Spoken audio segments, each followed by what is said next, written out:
Party ఫిరాయింపులపై ఎమ్మెల్యేల మధ్య సవాల్కు ప్రతి సవాల్ నడుస్తోంది.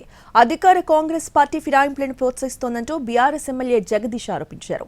స్పందించిన స్టేషన్ ఘన్పూర్ ఎమ్మెల్యే శ్రీహరి ఫిరాయింపులపై మాట్లాడే అర్హత బీఆర్ఎస్ కు లేదంటున్నారాయన. రాజ్యాంగాన్ని పార్టీలు ప్రభుత్వాలు ఉల్లంఘించిన న్యాయస్థానాలు నిలబెడతాయి తప్పకుండా అన్న విశ్వాసం ప్రజల్లో పెరిగింది. ఈ తీర్పు ద్వారా ఎవరైతే పార్టీ ఫిరాయించారో అవినీతితోని వాళ్ళ సభ్యత్వాలు రద్దవడం ఖాయం, తిరిగి ఎన్నికలు రావడం ఖాయం.